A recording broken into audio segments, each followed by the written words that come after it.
3, 2, 1. Yo, what's up, everybody? Welcome to the SPPD Procast, number 9 or something, 8 maybe? I don't know. The first one we're doing without SDNW, so let's have a moment of silence for his absence.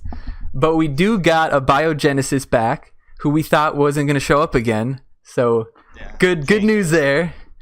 And we also got OniChris, who actually brought a webcam this time. Welcome, Chris. This time you'll hear me. This time maybe. Because Last time you guys didn't pay attention to me at all. Dude, it's really easy to talk over to someone when you can't see them. I respect that. It really is. But let me make sure the sound levels are good here. Properties, I think we're good. But today, guys, we're going to be talking about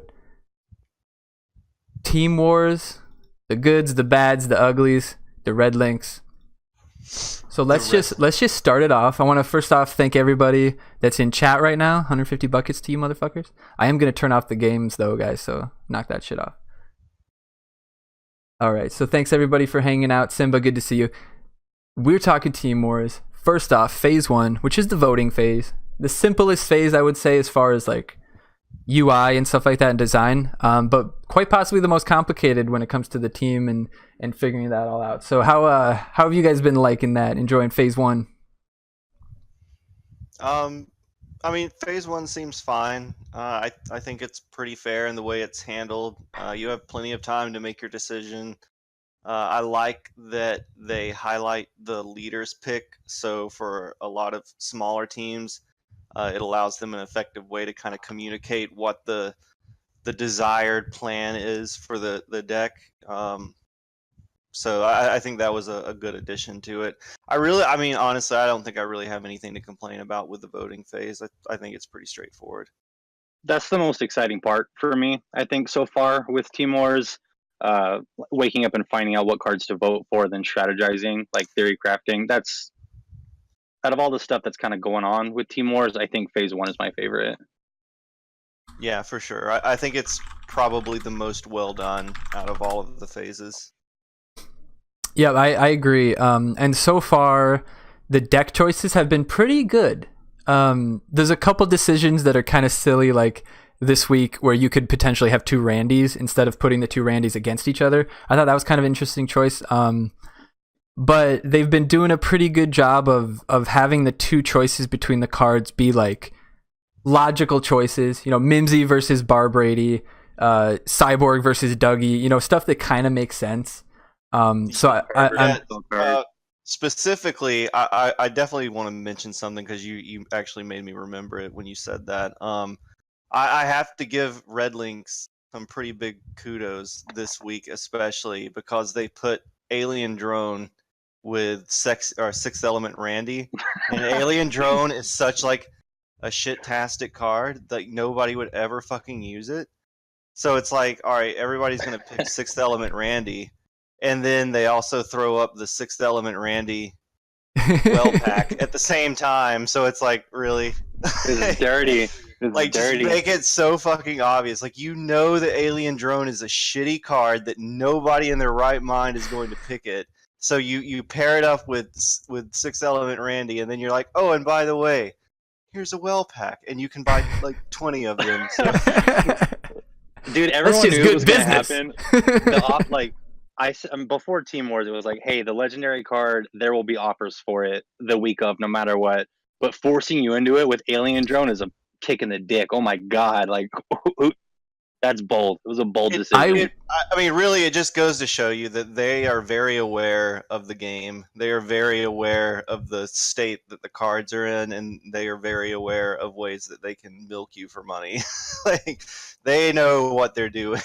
Yeah, I'm feeling Stand of Many Moons next week for the choice after the deal today. I'm gonna put a little bit of money on the fact that Sam's gonna be a choice next week. It's gonna be Adventure again. It'll be Sam.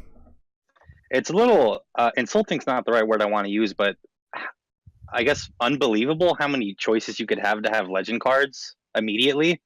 I thought it was gonna be maybe 1 a week, 2 at most. Right. But we have 5 recently, and then I don't know. There's 5? Well, yeah, you're right. Because Hanky. Yeah, it escalated pretty damn fast. It went from one or two like to 5 in the second week, and then the third week it kind of went down a little bit. But yeah, they didn't waste any time jumping right into it.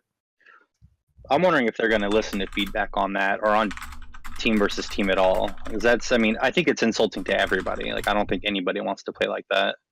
Yeah, because for sure, if you roll in with a level 4 legend, unless you're going up against someone who also has a level 4 legend, which is, possible. I saw Zoe earlier played against an Illuminati guy who had level 4 Sir too. So it's definitely still possible, not only for people on free to play, but yeah, it's just, with a level 11 new kid, it's like if any of those cards get anywhere near your new kid, you're fucked. The new kid level makes no sense at all. It should have been 18, 19 base at least. Yeah. It would have made sense if you could barely get upgrades in Wood League, like if you could maybe get every card up 1 level or something with the bottle caps.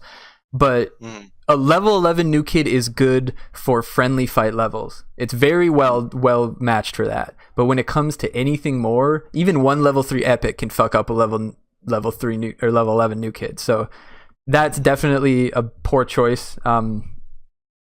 Buck actually is 100% with us on that one, and he wanted it to be higher, but unfortunately he doesn't, have all the decisions. But it will go up with League, though. So it will scale with the leagues, so we'll see if Bronze is 12.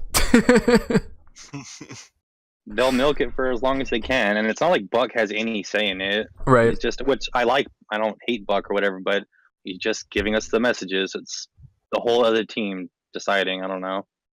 It's dumb. It's gonna be whale wars for a while. I don't see it being fixed anytime soon. Yeah, new game modes and new cards are put out for one reason, and it's to make money. Like, they don't make money on except for Classy.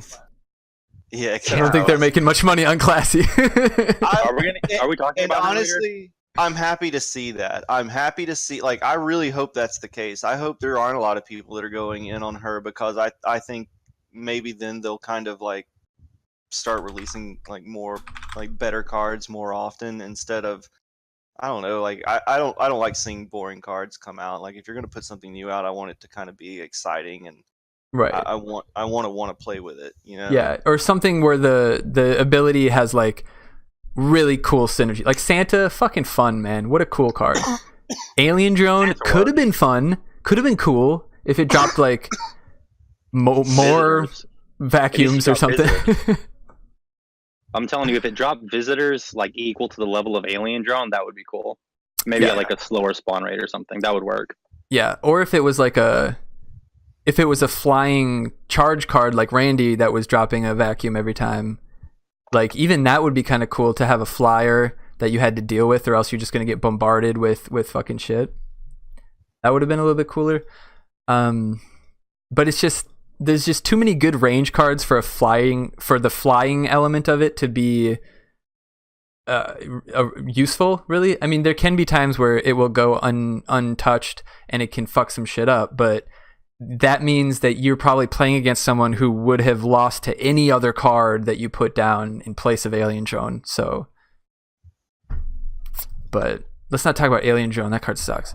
I can talk about Alien Drone all day. Let's make this exclusively about Alien Drone. That's all I want to talk about. I actually played it for the first time and saw it for the first time the other day. I had no idea it was big and dumb and orange and stupid. You streamed it. I watched that. Yeah, it was was the first time I had ever seen it played, was playing it in Friendly Fight there to see if I could make it work. I couldn't make it work. Makes Sharon look good, man. Oh man. Ridiculous. But I do agree, Abio, that the about voting phase, that showing the leaders was really, really smart. And I feel like they should have, we'll talk about this in phase 2 a little bit. They should have done something like that with the upgrades, where like the leader could mark a card or something for upgrade. I think that would have been smart. Mostly for like you said, the teams where they don't have Discord, maybe they don't talk, maybe half of them don't even speak the same language. They could have bridged that barrier a little bit. But otherwise, do you guys have like a something that you would change about the voting phase? Positive, negative, either way. I don't know if it's strictly the voting phase, but just a day in between I don't know if I'm jumping the gun about that, but teams should have a day to like move people around or recruit new members. It seems weird that there's no real time window to like immediately the next team war. As long as you don't vote, though, you can move in between teams. As long as you don't cast a vote in the team that you're in, you can leave a team and join a new team and still participate. But yeah, I mean, I do agree that having a little bit of time, or even if it's just a day, just to make it more clear, Sorry, go ahead. Yeah, just to allow people to have a chance to move around if they want to, or yeah, I mean, they could easily, they could easily have had Monday be a rest day where nothing happens, no events, no nothing, and then Tuesday and Wednesday could be the voting days. But then also on Wednesday, you could still get bottle caps on Wednesday. They wouldn't have to change that because there's no real reason that you don't have to not get bottle caps until you know what deck you have. You're gonna get the bottle caps anyway.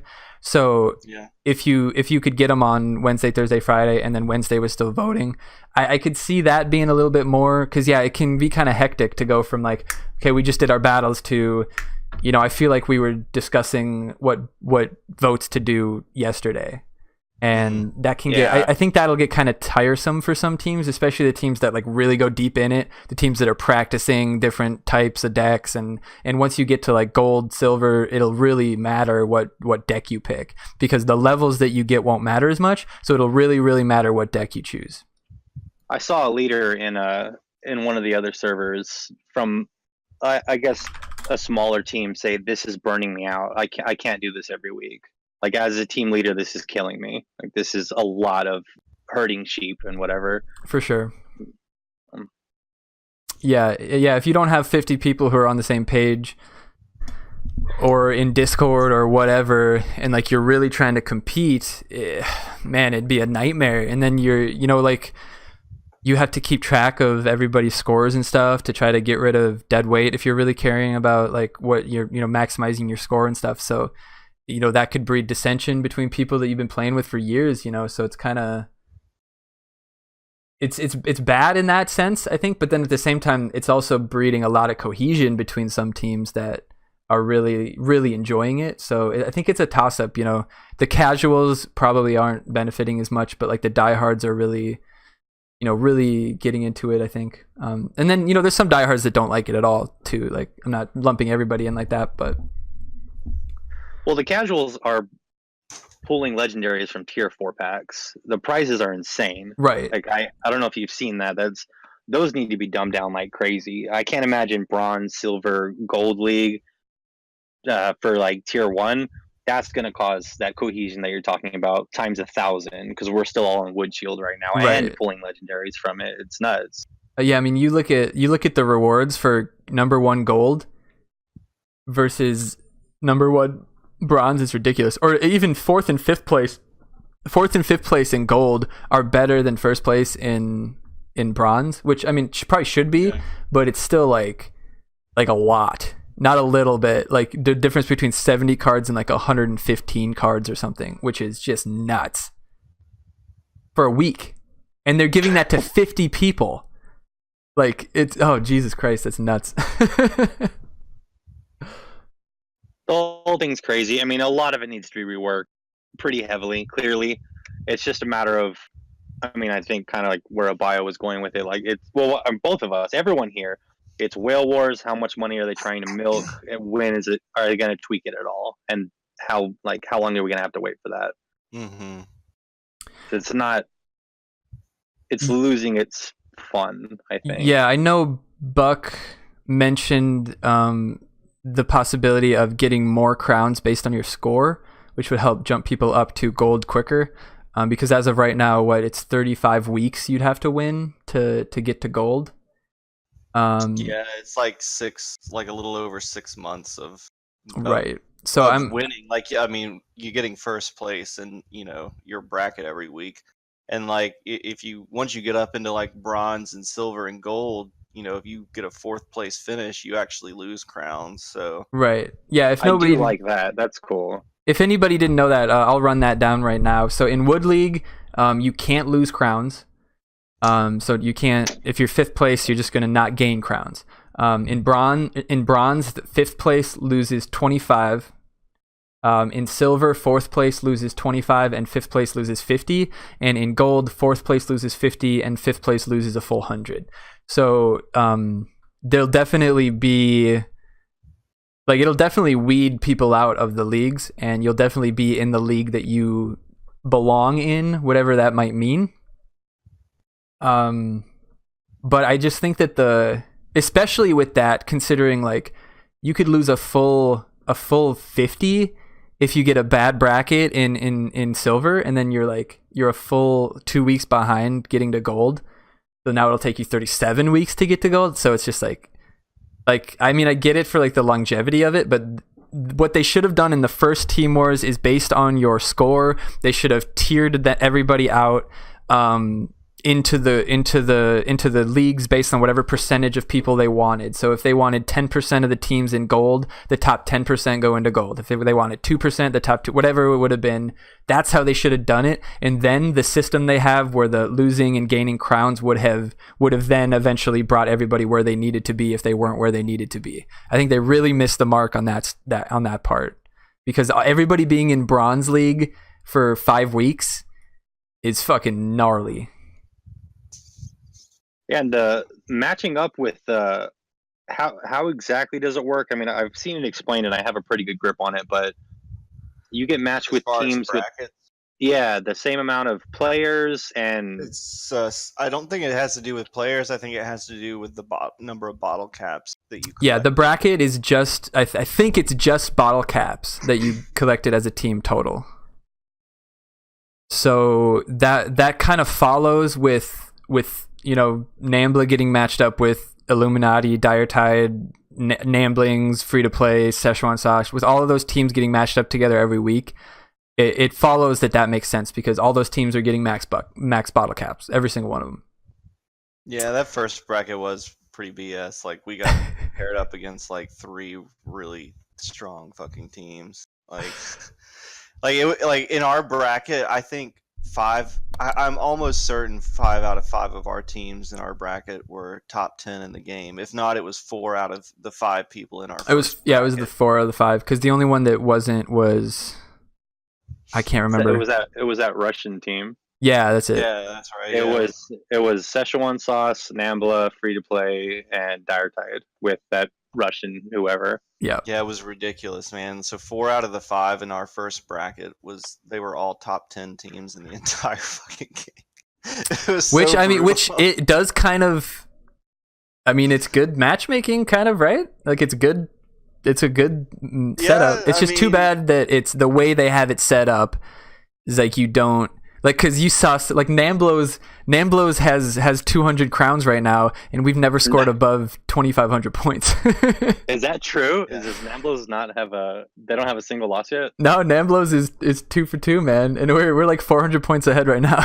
And we're going up against teams with like 50-50, but we're only like 35 out of 50. So that means that like 20 of their people just aren't getting bottle caps. But if you look at Namblos, it's like 10 legends and then a bunch of silver shields. But then you look at the teams we're going up against, and it's wood, bronze, silver, and then like 2 legends or something. So overall, they could be getting like the same amount of bottle caps, but then I don't think they run as many people through. So, you know, if we have 30 people getting 100 points, we're in pretty good shape. I know that it's. Go ahead, man. Sorry. For Nambla's second week, it wasn't really too bad. Like, we finished pretty high above, I think, even the second place team in our second bracket. Nambla's number 8 right now worldwide standing for crowns or points. Yeah. No, they're still a pretty strong team for sure. I mean, I know that they're leading to fix it with the different leagues. But I feel like something should be fixed in just standard matchmaking, even in wood shields. Because, I mean, if you've got somebody from Free to Play just steamrolling somebody from XX Nobody Team 12, it doesn't really make any sense. I feel like it would be cool if your PvP rank kind of affected who you actually matched with in Team Wars. a little bit. Right, yeah, I'm still not 100% sure how the matchmaking is working, because I think it was supposed to be based on your league, which obviously right now doesn't matter, and then the amount of people on your team, and then also the bottle caps you got, I thought. So that the idea was that you would most likely go up against someone who has a roughly the same level deck. And from the Namblo's perspective, that's been really, really good, because when I go in with my Adventure Lock deck that doesn't have any upgrades except for, like Rats level 5 and like Barbrady level 4, because I don't have the other cards, so I'm full friendly level, I'll go up against someone whose only upgrade is like a level 3 epic, like the only upgrade. So the matchmaking from the lower perspective, I think, is really good. And like you said, the rewards for the lower end is really good too. So from the casual lower end of the spectrum, I feel like Team Wars is an incredible way for them to grind stuff out, get more rewards, and have a little bit of fun. The rewards are definitely one of the better parts of it. I think so far the rewards look pretty good, and if they scale pretty nicely, I mean, like the number of cards you get seems to scale pretty nicely. So if like you're getting a good amount of epics out of that, it's not just giving you more commons and rares, then I think that'll be a great way once you get up into the gold leagues to start grinding out epics past level 4, like in a realistic time frame, and then onward. You're talking about the packs that you get at the end, right? Yeah. I would pretty confidently say they're maybe too good. I don't know what the legend % chance is, but I've just seen 1,000 legendaries pulled already, and it's only been 3 weeks. I got a legend out of my second one. I didn't get a legend out of the first one, but that's because we got 4th place in our first pack. I haven't gotten a legend out of either of my free-to-play packs, but I did get a legend out of my Namblos packs.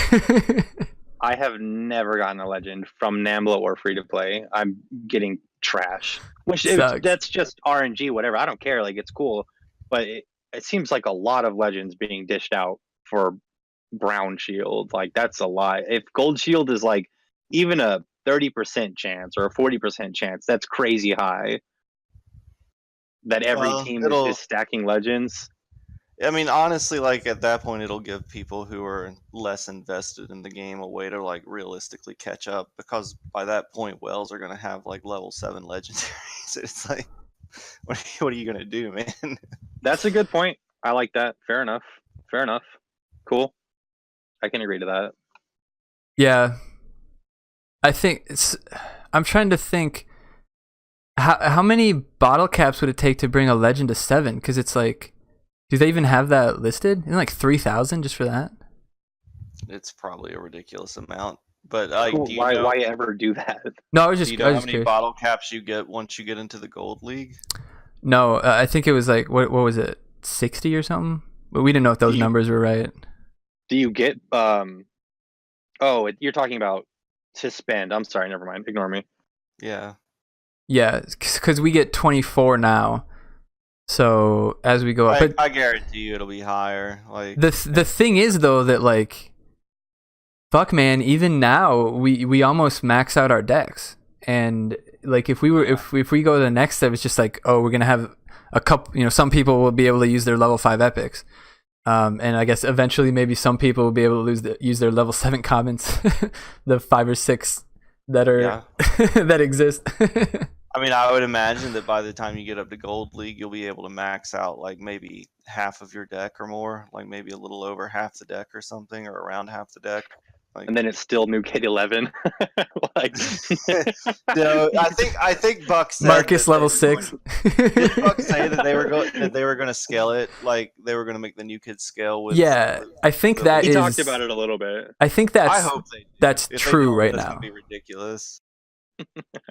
Also, people were kicking around the idea that like if you increase the amount of bottle caps you got, you could have new kid be upgradable levels, like 100 bottle caps to give them to 12 or something like that. That would have been interesting, but they would have had to add more bottle caps, I think. Yeah. If they did it the right way, which is rare, if ever, then that would be cool. But I don't see it happening. It's just going to be new kid level 13 in bronze, and then like 15, and then 18, and then 20 or something. I don't know. Right. Yeah, Simba, but we don't know exactly how many bottle caps we're going to get. We just have what they told us we were going to get, which wasn't right for the 24. So I'm gonna withhold that information until I see how many we get in Bronze League.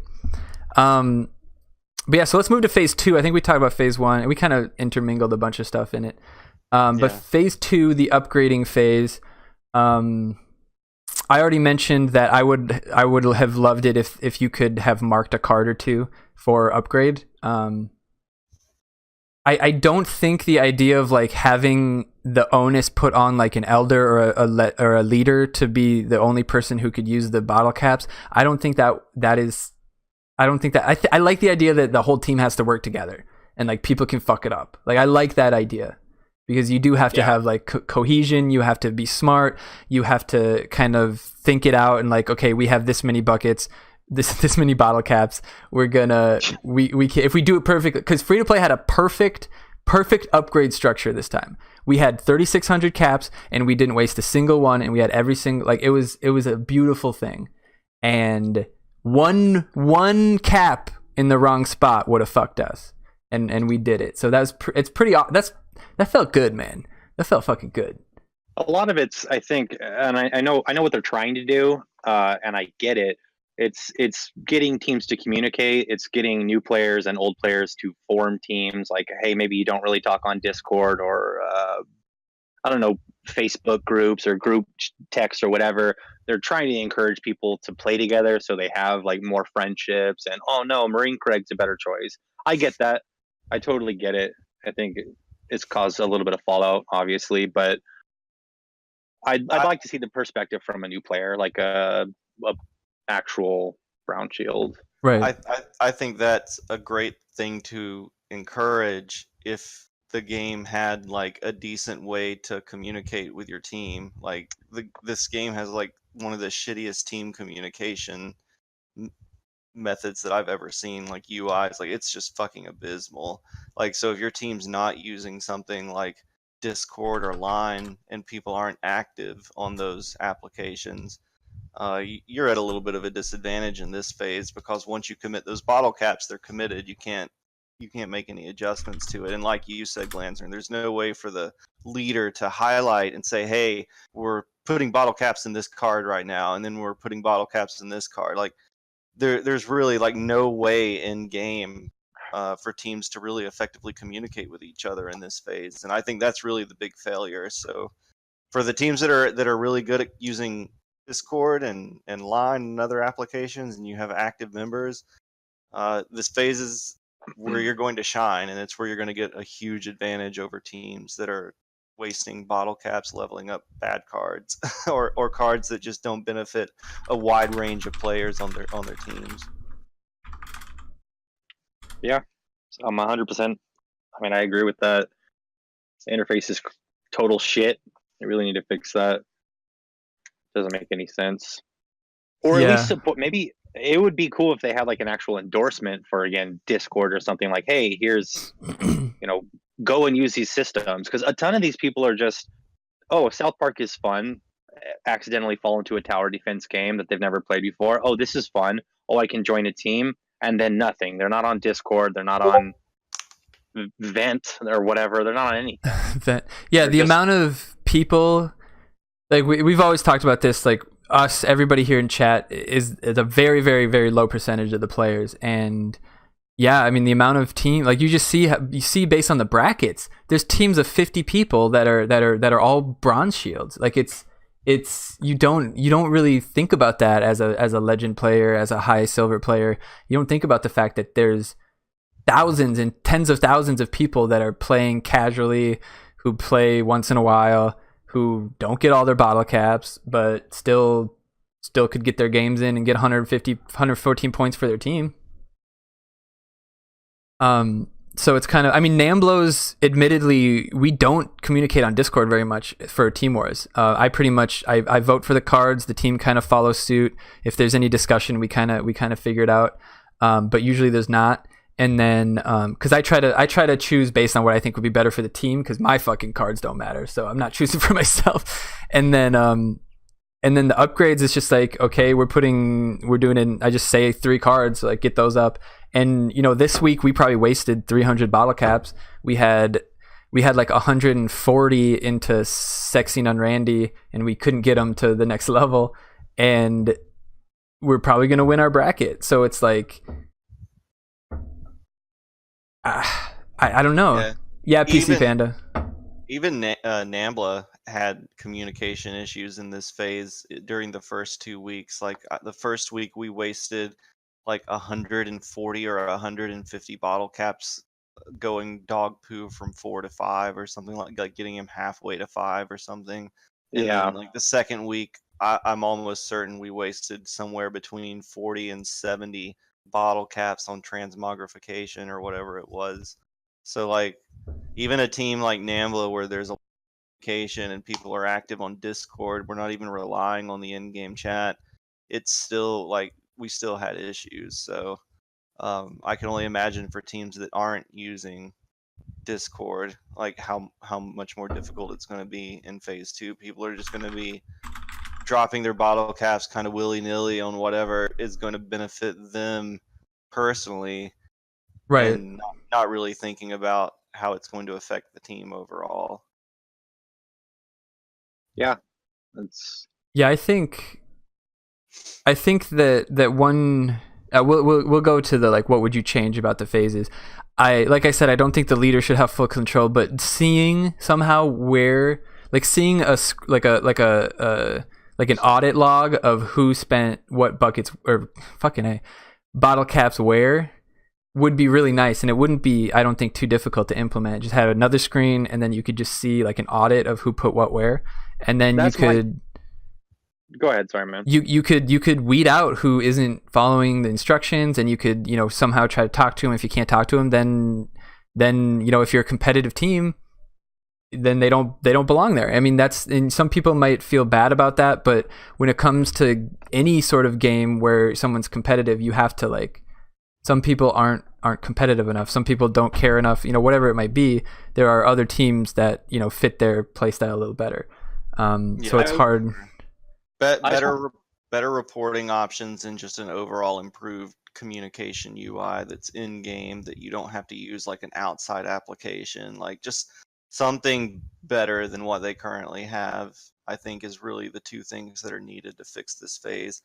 Like you said, a way for the leader to mark a card for upgrade, I think would be a big help as well. It's no different than how they have it in the first phase, where the leader's vote is highlighted to kind of give some sort of indication of direction of where you want to be putting your votes or whatever. So I have the same input both of you have. I think my whole thing is, Glans, you made it sound, you said it wouldn't be difficult. I don't know anything about game development or how much Red Lynx has to spend, but they really fucked up the garage like immediately. Like, it's so awful, and it took months and months to do that. So adding one screen, in theory, to a normal developer who is competent in most ways sounds easy, but what if they just don't have a team that can do it, and that just never happens, Yeah, no, I mean, it really, like, every Procast we've talked about this, that we have no idea how many people they have working on it, so if we expect big changes from a team of 5 people, like, it's kind of unrealistic. It's just a third person that's not Buck or Toller. It's one third guy who's just programming by himself. I don't know. I really just do not like the garage. I don't like that they moved requests and stuff over there, and I hate it. Yeah, that was a big oversight, and I don't know if the people who made it just don't fucking play, like, at all, and they don't understand how much of a, because I can't even remember the last time I donated a card, because I never fucking see it anymore. And on my team, if I don't see it immediately, it's fucking gone before I get to the shed again. So they definitely don't play. I mean, it's 100% focused on, hey, how can we get their money? Let's make this cool new attraction. But they don't pretty it up to be effective at all. Like the team versus teams is already like confusing. it wouldn't have been so bad. It wouldn't have been so bad if there was still somehow notifications on that screen that there was stuff happening in your team, so that you could scroll, click the button, go there, and then see it. But the fact that you have no idea that, oh, somebody just requested a card, oh, someone sent a message, like you don't have any idea. So unless you go and check the team page, where like you don't really, I mean, you get your votes in, and unless you have a reason to go and change a vote, like, you know, you don't have a reason to go back to that page for 2 days. Right. And then other than the once a day to get your bottle caps and use your bottle caps, like you go to that page maybe once a day. There's no reason that the team, the existing team screen had to be connected to the Team Wars screen, other than just some fucking moron in the office saying, you know, it's both team things, they should be in the same spot.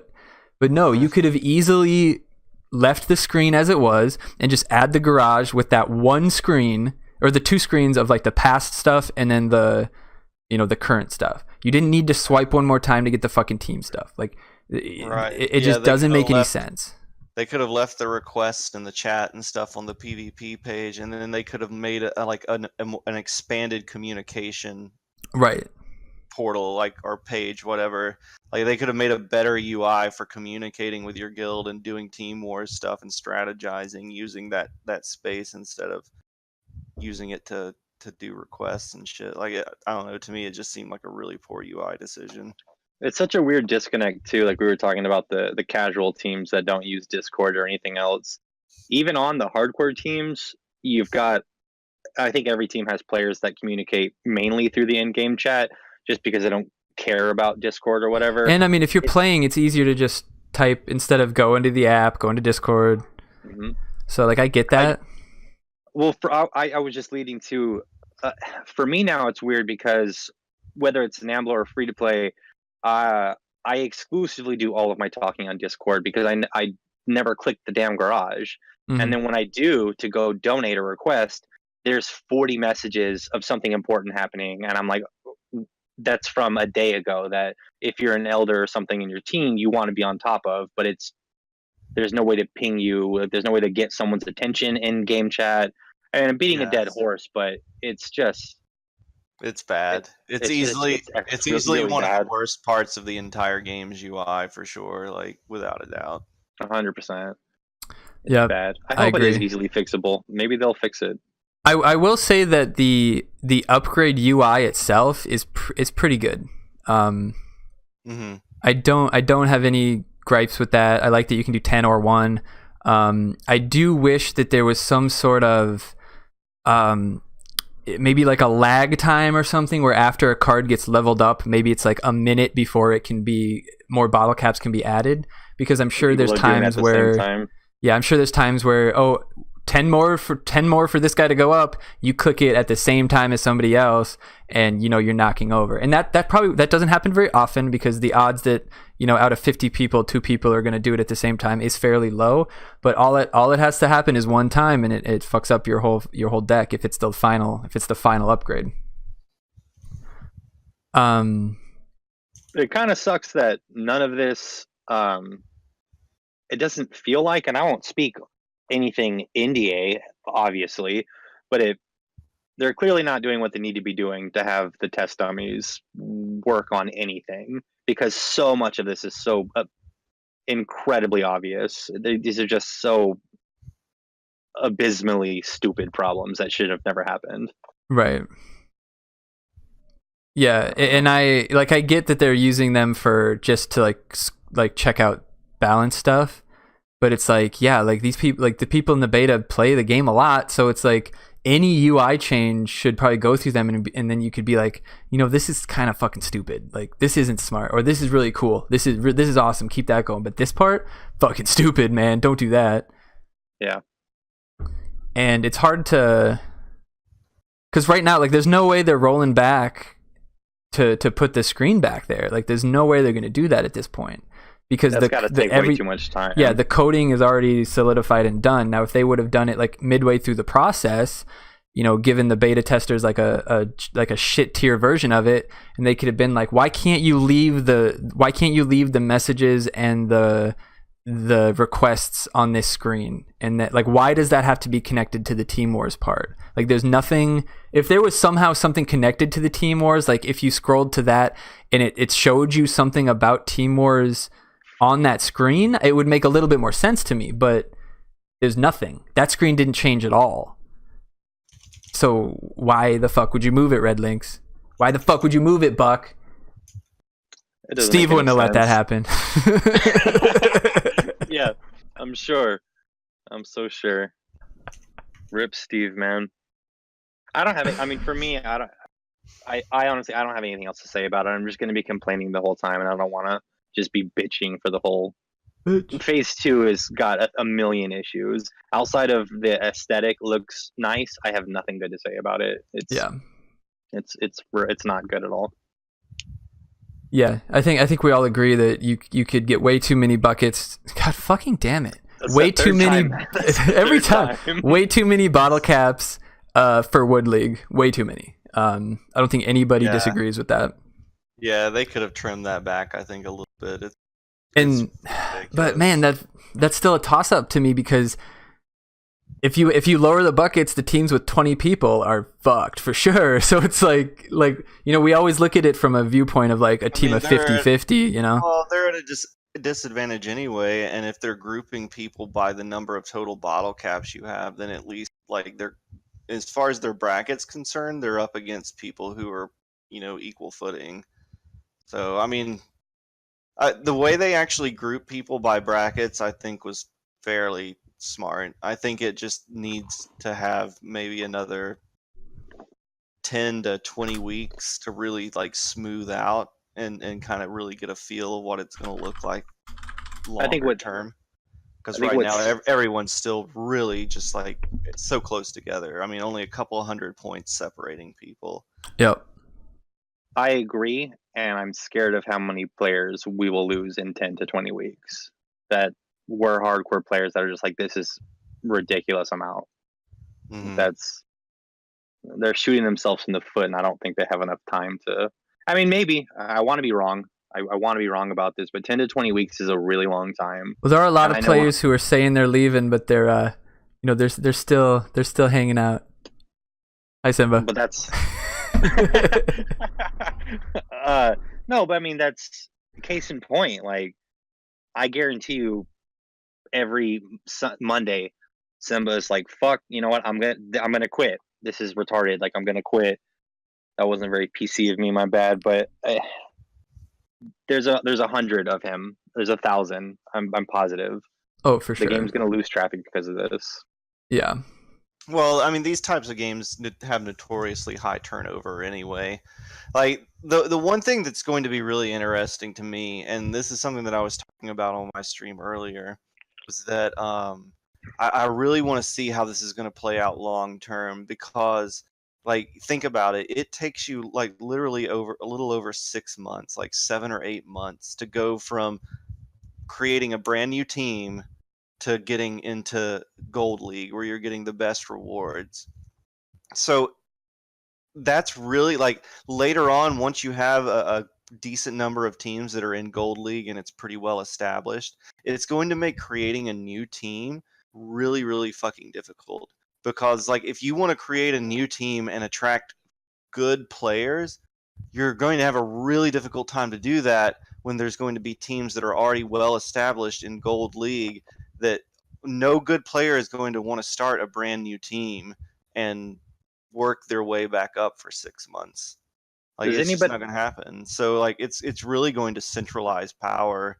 Like, you're going to have all, like, whales are just going to start migrating to whale teams. Like, you're going to see more F2P whale type teams pop up, because I guarantee you there's more than 50 people in this game that spend an absurd amount of money on it.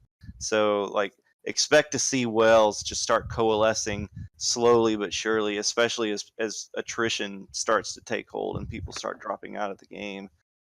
It's going to be really interesting to see how this all changes the game, at least the dynamics of players moving back and forth, and how, because like before now, there's really not been a reason. Like you could move team to team willy-nilly. Like it was basically like, do I enjoy playing with these people? Right. Yes, okay, I'm going to stay in the team. If no, then I'll go to another team and it doesn't fucking matter.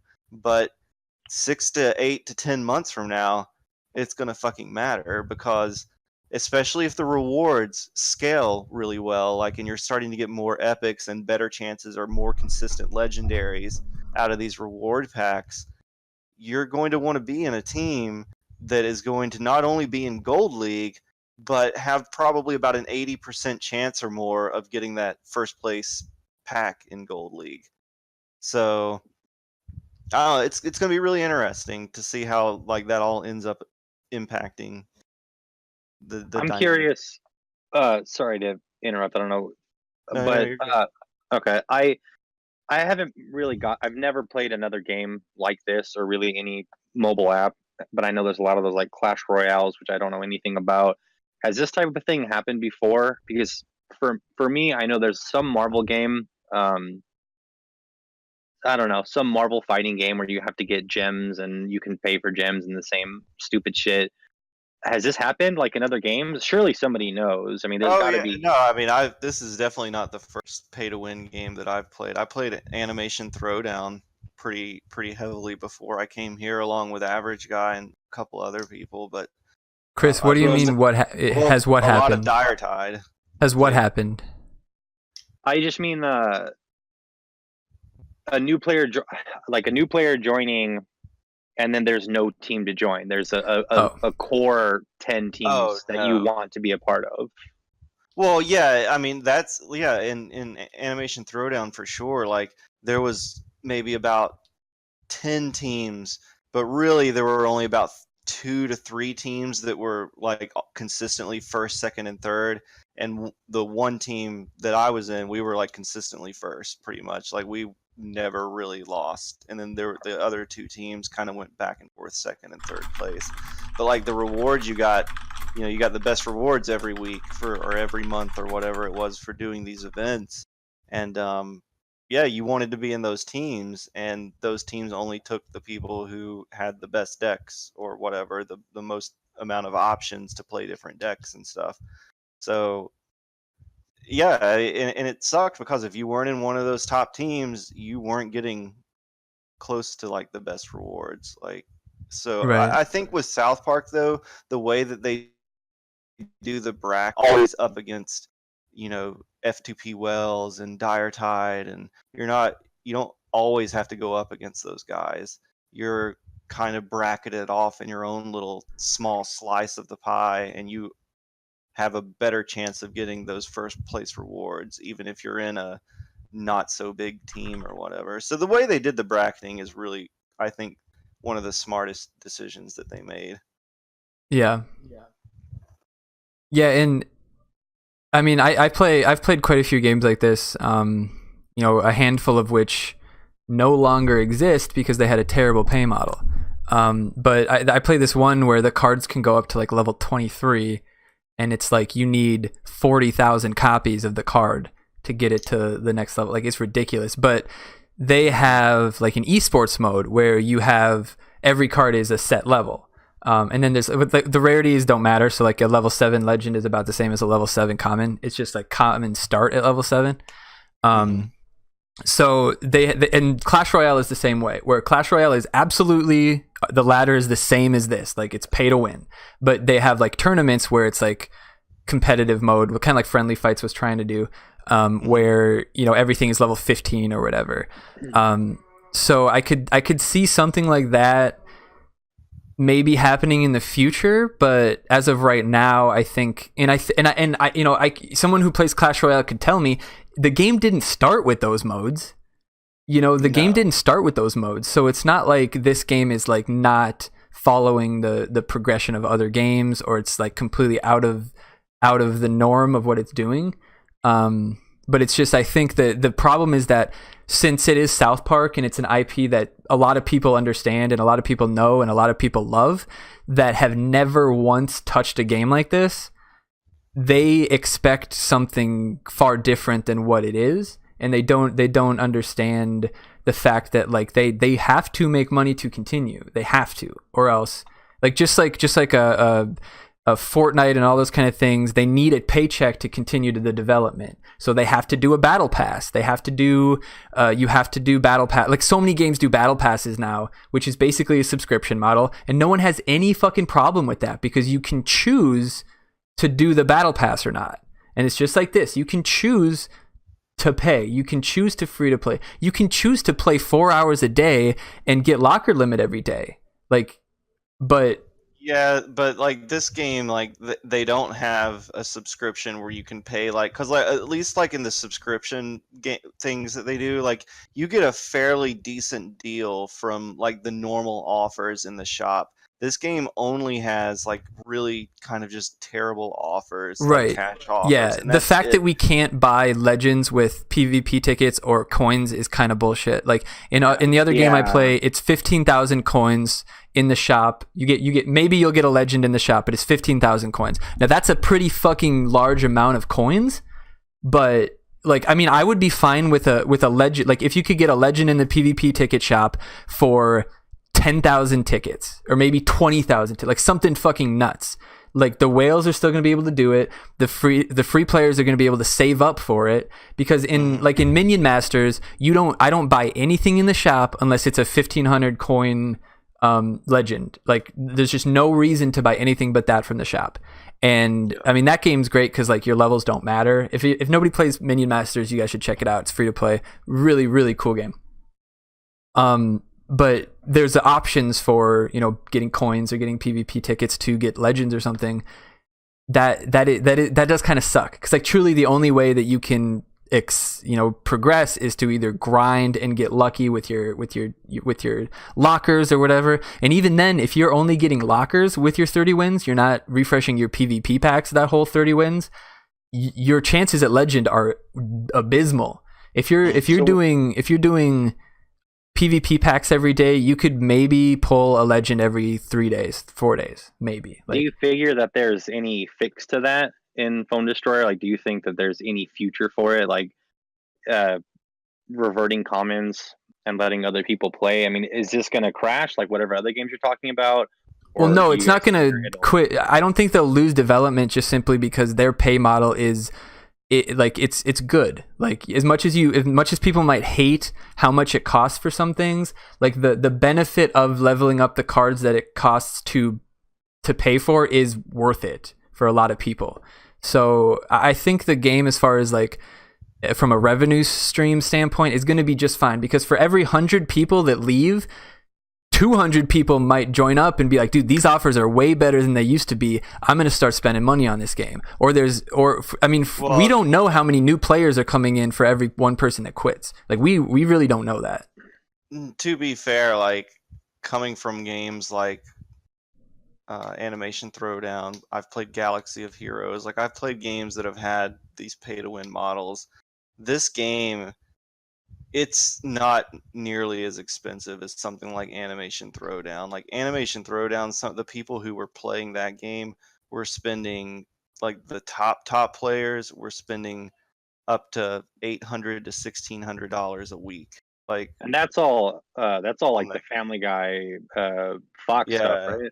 Yeah, it was absurd how much some of these people were spending, and this is like every week, $800 to $1,600, not a month. Like, I mean, you're talking like serious money, and like I couldn't understand it. So when I came to this game, I was like, wow, the prices here are way cheaper than what they were in Animation Throwdown. So I was like, well, I can spend a little bit of money in this game. It seems like it's just. Go ahead, sorry. It's still like at a certain point, you're just like, all right, I've spent way, more than enough. Like, unless you're just independently wealthy, or I don't know, like it to me, like you get to a certain point where you're not getting a good return on your investment. So, but I'm not going to bemoan anybody for spending money in a way that makes them happy. It seems like the killers are the ones with IPs behind them, right? So it's because there's the third one besides Phone Destroyer and Animation Throwdown. Isn't there some Cartoon Network thing that's pay to win? Probably.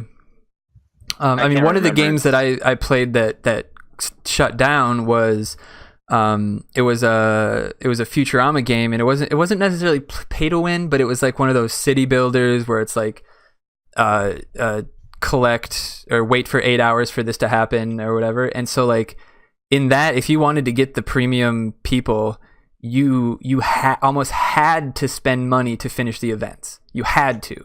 And me and Abio have talked about this. You don't need to spend money to finish the events in South Park.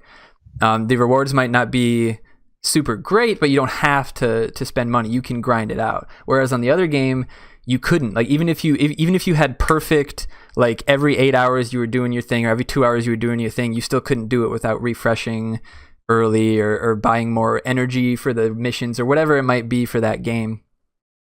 And oh yeah, for sure. I mean, even Idle Pot Farm Heroes is the too. same. Idle Heroes is a really pretty heavy pay to win game where I'm talking like you have to spend shitloads of money to get even like a small return, like reward at. Like it's ridiculous how much some of those people have spent that I've seen, like just insane amounts of money. Like topping what like David Wynn would probably have spent on this game. Like it's ridiculous. It's impressive. Oh man. Yeah, I mean it's I don't know.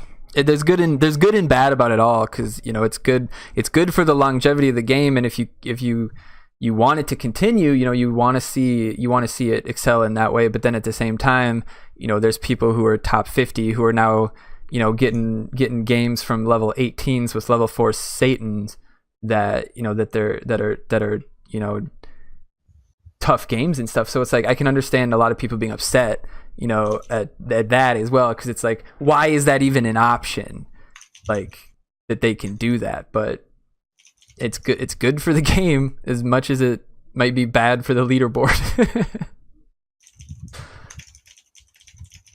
So is there anything about the upgrading other than just like letting the leader, you know, mark a couple cards? Is there anything that you guys would change directly, like immediately? Just like one change, one benefit? Just upgrading the general communication UI, you know, Yeah. that kind of stuff. I mean everything we've talked about so far pretty much nails it. It's everything. I would change everything about it. It's Everything. pretty much. Yeah. I mean, I guess maybe if you had some kind of checks and balances system with elders, like where a leader was able to shift caps, Right. but only if there was, you know, There you two go. other Dog out. leaders, so somebody couldn't go crazy.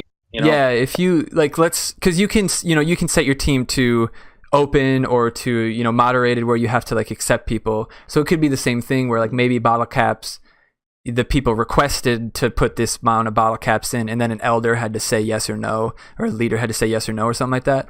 That would be an interesting, you know, nuance to like, you know, just say no and be like, that's not where we want them. Like, sorry, buddy.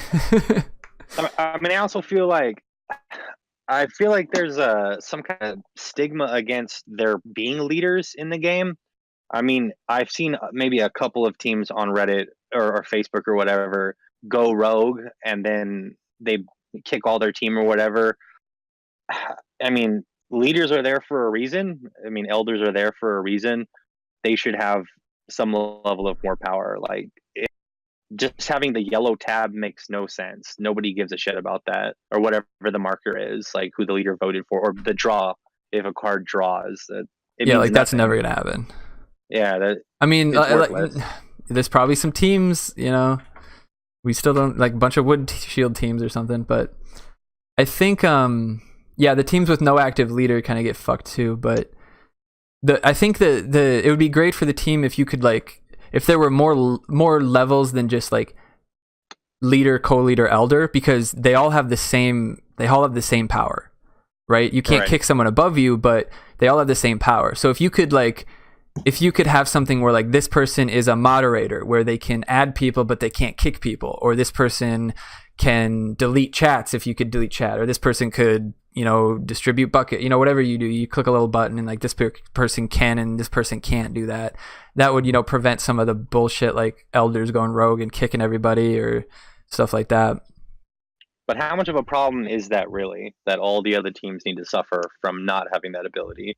How Right. often are elders going rogue? Right, and Maybe. that's exactly it. Like, there's no if it's something that benefits a 1% case, it's not worth putting the time and effort into it. Yep. Just not. Like, developing is expensive.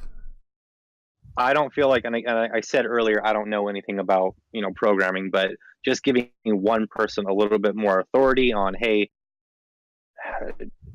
bottle cap spending stops here, or Well, you should changing votes a little if bit. you could lock a card, that'd be great.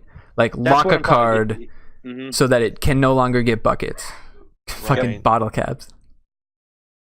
Or just be able to like allow the lead set like a ceiling for every card that Right. you Yeah. can own. Like a card will never be able to be leveled up past this Right. point. Yeah. Like the face. Like, there's another marker where, like, this is where it goes. That would be cool too. Scrub. I've called them buckets 5 times. It's been 6 times. God damn it. Bottle buckets.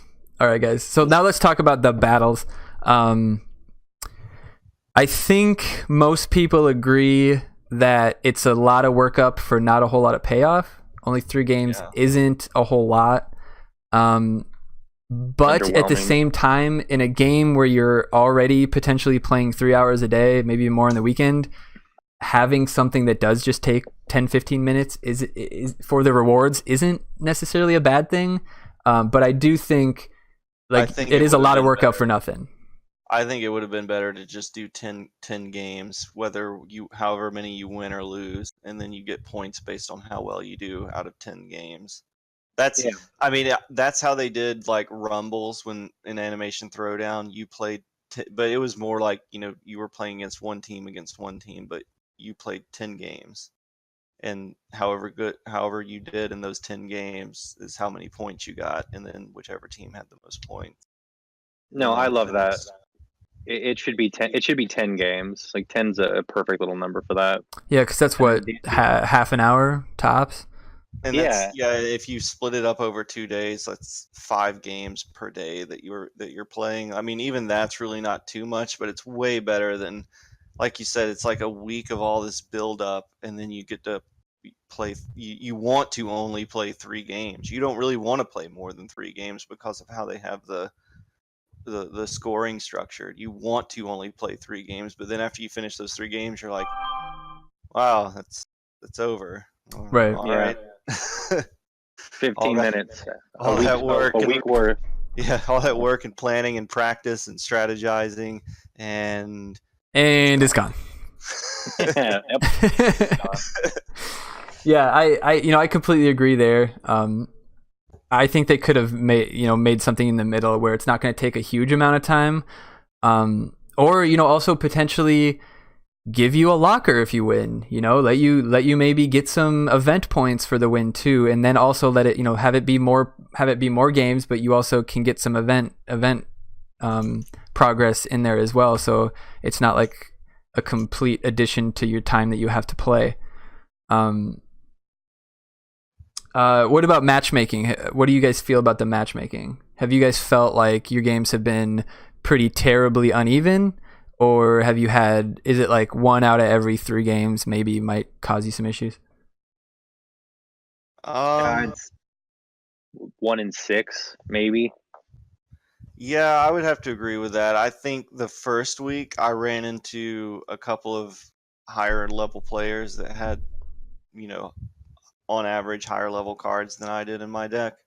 But the second week and the third week, most of my games were much easier. Like, I wasn't running up against people who had equal level cards to me. Mostly it was people who had lower level cards. So I don't know if the matchmaking's perfect, but I haven't had any really big blowouts one way or another. A couple of like people who were just a little bit lower level, and then a couple who were just a little bit higher level. Have you played roughly the same time both times, like Saturday morning or Saturday afternoon or whatever? Yeah, I think so. Well, no, on the first week I played on Sunday, and then in week 2 and 3 I played on Saturday.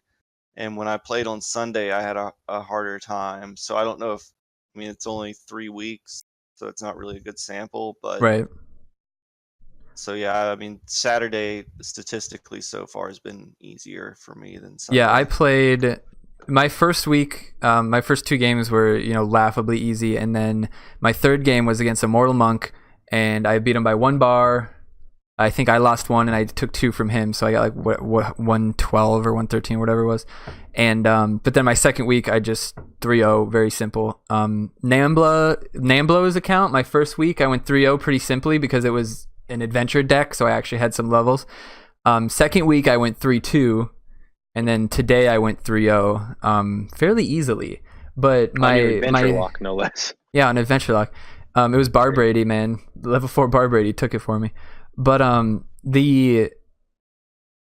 my second week on my adventure lock, or on my normal account, I didn't play until late Sunday night because I needed like 22 PC principles or whatever it was to get him to 5. So I've played Saturday morning and Sunday night, and I didn't feel like the matchmaking time was any longer, and the games were roughly about the same. So there's not a shortage of people playing, even going into Sunday night. So that's actually pretty impressive to me, because I always thought that Sunday night it would take you 20 minutes to get a game.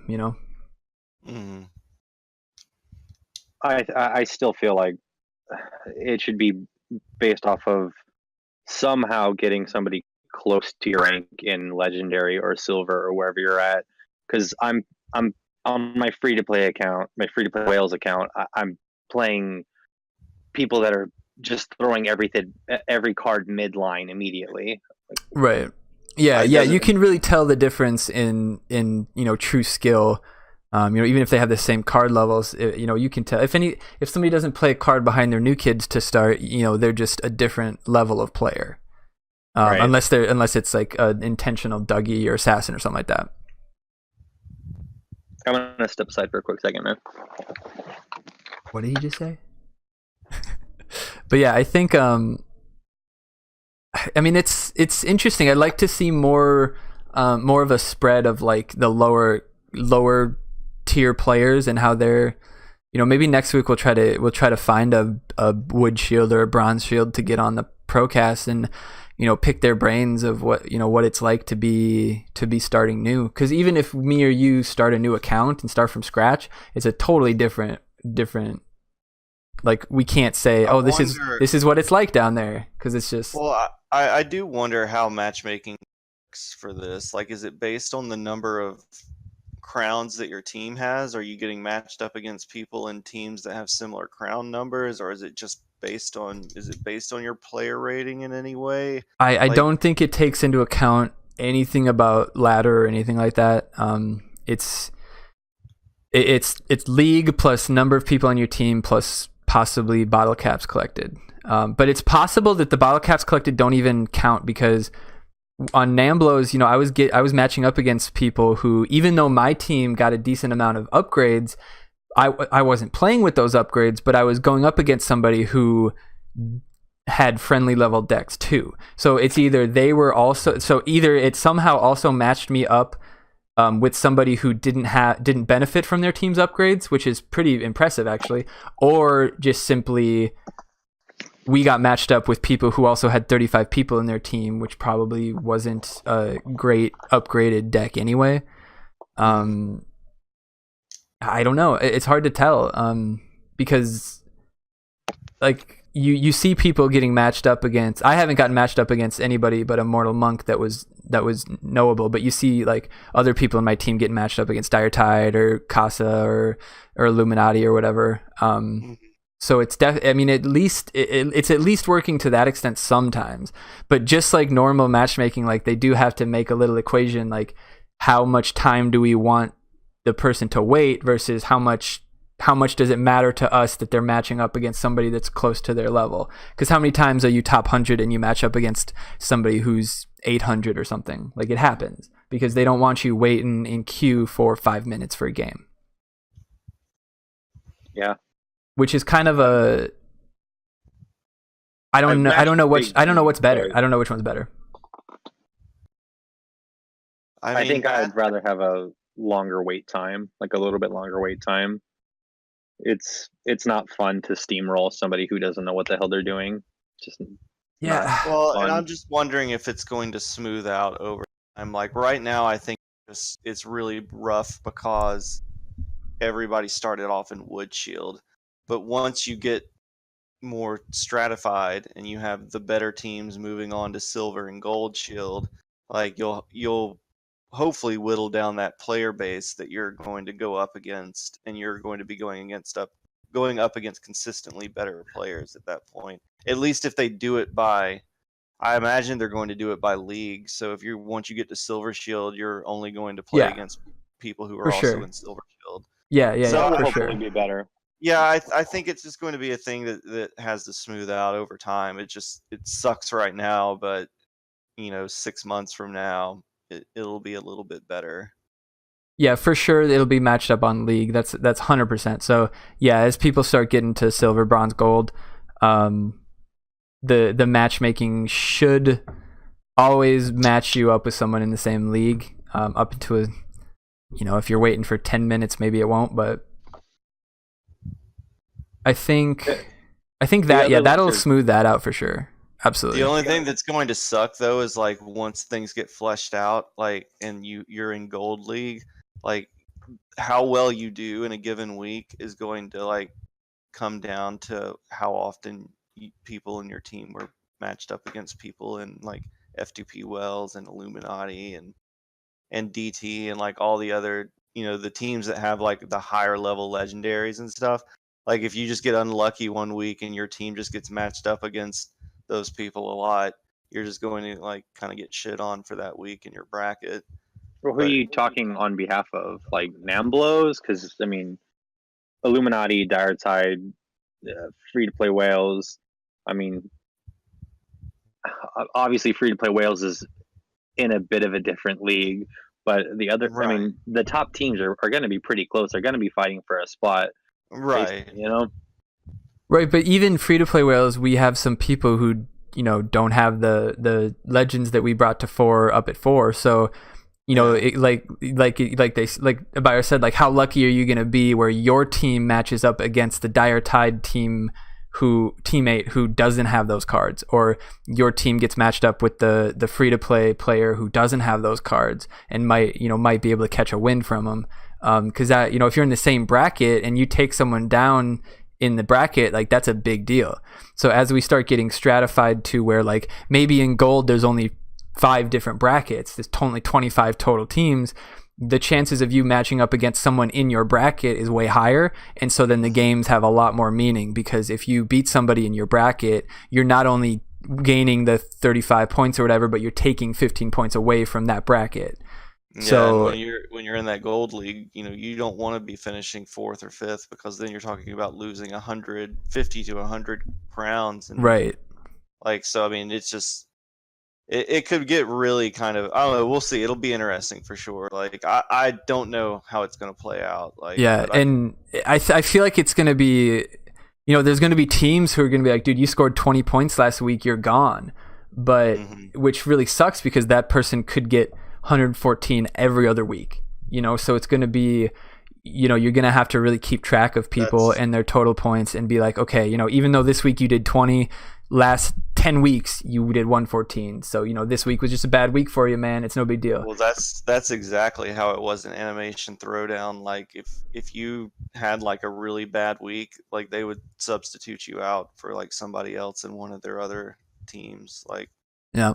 Or if they would actually get to where like, all right, so we know what the next Rumble is going to be like, and they would like, poll people and say, how many of these cards do you have and what level do you have them, and they would kind of like move people around in all their teams to get the best 40 people or whatever it was that could do that particular combination, and that's what they would run with. So like I could kind of see something like that happening with this game as well. Like, once you get up to because like I said, you really want to get that number 1 spot, and you damn well sure don't want to get like that number 5 spot. So those brackets are going to matter a lot more. the individual performance of people on your team is going to matter. Yeah. I mean, hopefully that encourages practice, not like over card levels at least. You know, if somebody's performing poorly, then leadership can say, "Hey, let's do some friendlies. Can you record some matches for me? Like, let's go over why you getting 20s every week, and then make that person a better player because of it." Right, because it might be better to have him and, you know, somebody you could maybe train to be better than somebody who fucks up the bottle caps or something. Yeah, agreed. Well, yeah, 100%. I'll say like one thing that I like about team versus team, and it's kind of selfishly, is that this mode really kind of rewarded players who went wide with their collection versus people who specified into like 2 themes basically. Like if you put all of your points and focused all of your time into leveling up cards in only 2 themes, you kind of got a little bit hurt with this mode, because in any given week you might only have cards that are just like barely at the friendly fight level, or maybe just a little bit above that, and you just won't be as strong that week. Right. Yeah, exactly. Yeah. Which was always, from my perspective, the point of putting together free-to-play whales. It wasn't necessarily that, I mean, because of how they do the bottle caps now, it is about like the level 4 legends and stuff, but it was more about knowing that this team has almost every rare to level 5 if they need to, or every common to level 6 if they need to, or at least very close. So that was kind of always the thought in my head, is that that's what's going to benefit us in the long run, is the fact that, like you said, most of the people aren't just 2-themed people. They're not going to have a week where it's like, oh, we're fantasy sci-fi. I'm fucked, guys. Like, sorry, I'm screwed this week. Like, there are still some people who don't have as good of cards as that is in some themes than others. But that hasn't really mattered so much, because, if you have a couple of the cards at the high level, then they can kind of pick up the slack. But yeah, that was always my mindset, because I originally wasn't for the idea of free-to-play whales until I got a little bit more information about what Team Wars was going to be, and then I was like, I started spearheading it because I was like, this is definitely going to benefit us, definitely going to be beneficial.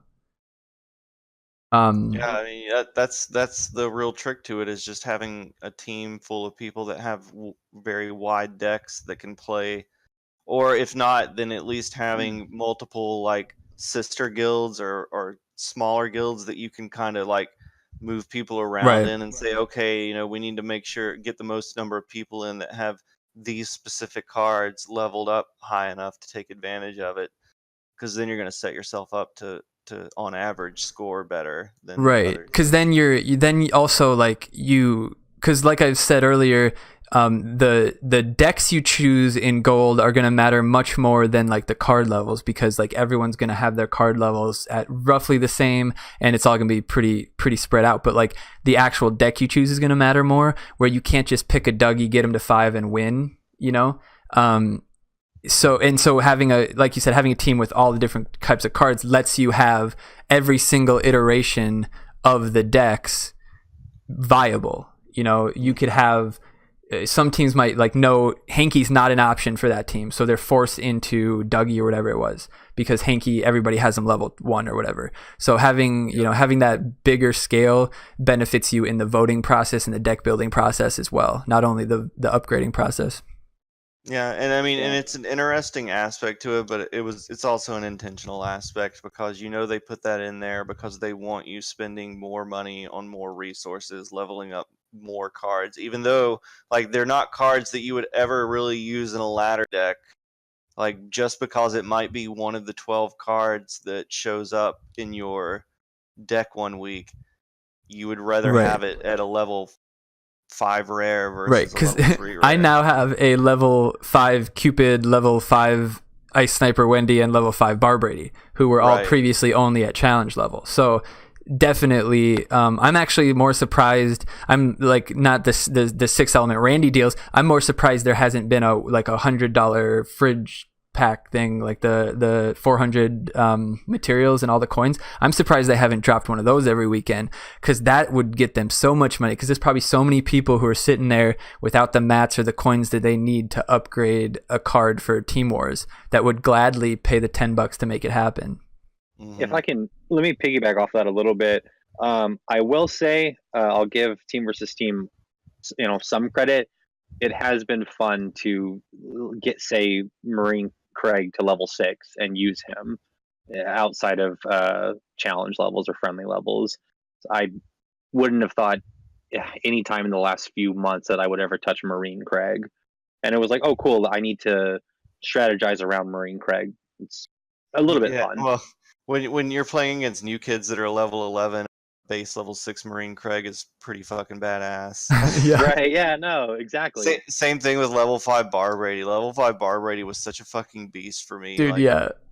Like, he would just, like, push right to the new kid, and then he would almost take a full bar himself. Like, him plus Marine Craig. I only had Marine Craig at level 5, but him plus level 5 Marine Craig was enough to, like, wipe out a full bar. So, like, every time I played those two cards, I was guaranteed to get a bar, because nobody was able to stop my fucking Bar Brady from just beating his way straight to the new kid. Yeah. Right. Yeah, I lost one bar on my adventure lock because somebody hyperdrived a Mimsy, and I was just like, well, good job. Good bar, dude. Like, I can't stop that. That's what Hayes did. Like, Hayes was playing his level 7 or level 6 whatever Mimsy he has, and like, he was just steamrolling people with it.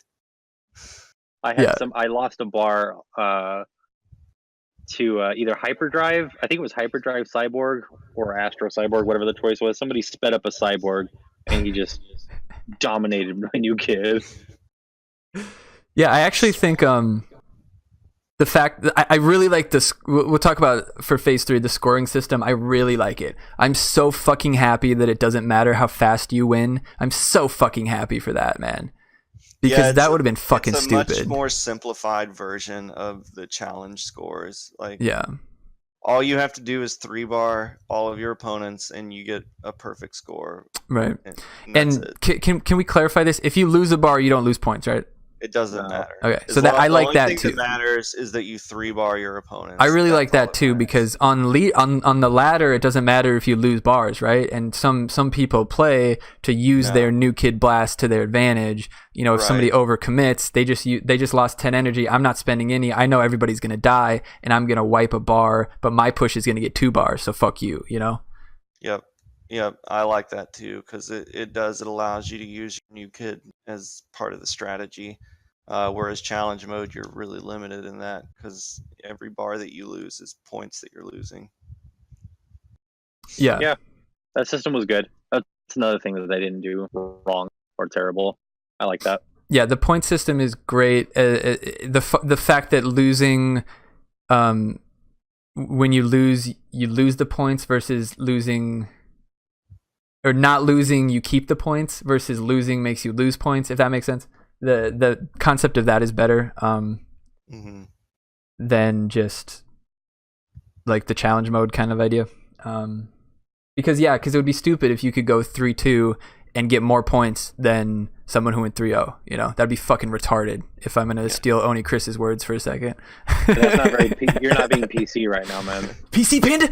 Are those PC babies? All right, so as far as the battles go, I think there's a general consensus that we just want more. We want more battles. Yeah, like I said, I would have much more preferred them just say play 10 matches, and then however you do across those 10 matches is your score. Keep the scoring system exactly how you have it. As long as you get 3 bars, you get maximum number of points. It doesn't matter if you lose a bar. And then you just play 10 matches over 2 days, and that's right. And what would you guys think about Saturday and Sunday both having like a series that you could play to get the points? I don't know if I like that, because then it punishes people who might not be able to play on a Saturday or a Sunday. I agree. I like that they give you 2 days in any, at least 2 days for each of the phases. Right. So I'm I mean, gonna- the only limitation there is that you at least have to earn one PvP pack for the bottle cap days. So you do, for those 3 days, you at least have to earn your one PvP pack. But that's I wish somewhat reasonable. I mean, I wish I could add more to the conversation, but I agree with that 100%. I can't add anything to that. I agree.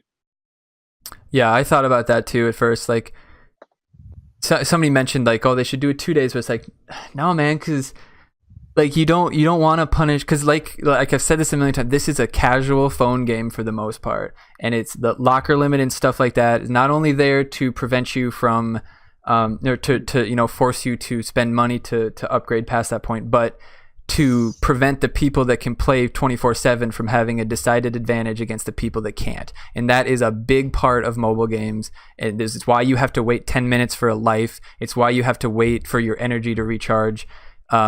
Partially because it's partially to drive, purchasing past it, but mostly because they truly don't want the people with much more time to have that much more of a benefit than the people who can only pick it up every 4 hours and play a pack or whatever. I will welcome. Am I interrupting? My bad. No, go ahead. I was gonna say. I mean, I welcome any new features to Phone Destroyer because it's a fun game. It's a fun game to play when it's done right. I think it's a really cool tower defense. So I'll welcome anything new. Hopefully, a lot of these things get fixed, but I'm not mad at team versus team for happening. There's just a lot that needs to change. Yeah. It's fun, but it's broken. And like I said, I'm just curious to see how it plays out long term. Like, I could see it going well, but I could also see it ending up kind of badly. Yeah, and I'm wondering if they're gonna attempt to fix any of these issues before or after that. It's let come to fruition all their plans. I still think they should have split us out in the leagues immediately, and it pisses me off that they put Nambla with an exclamation point number 2. Those fucking assholes. Who's in that team? God, I don't know. If you're in that team, you know what? Leave. Get out of this fucking stream. Fakers. Fucking fake Nambla. There's a quote on my stream about the fake Nambla bastards. I always fight extra hard against those scrubs. I'm gonna play devil's advocate for those guys. I'll be D ranking and I match up one of them and I come out of the woodworks to beat them. As if Nambla is a totally original name that nobody in South Park community ever could have thought of. Right. But yeah. Well, you go on the list. There's a fucking lot of them, man. There's like 25 Namblas. Oh shit. Fake Casa this week. Is that fake Casa? I thought it was 2 Casa teams. Yeah, we're free to play Wales is in a bracket with 2 Casa teams. Nice. So one of them must be. I didn't know that they had more branches. I don't know if they do. I think it's fake. Well, they're in like a coalition or whatever, so it's like Casa and something with a Z, isn't it? I don't know. There's only so many South Park related team names you can come up with. Right. I mean, like all the Coon and Friends stuff, like that's not original to do that. So like for them to be 30 of them, it's that. Whoever did whoever's running Kenny's Past Lives, I think that's a cool team name. I don't know if you guys have come across that team. That's fun. They've been around for a while. I think it's a fun team name. Yeah, there's some hilarious team names out there. There really are. And I wish that there was a way to say like nice team name or nice name or whatever. Like they need to expand that. That's one thing I would add. Let's do a little segment. One thing you would add just for like fun. I would add more emotes where you could choose from a set of like 20 or whatever, and then you could choose which 5 or 6 or whatever you have. I think that'd be awesome. Fun.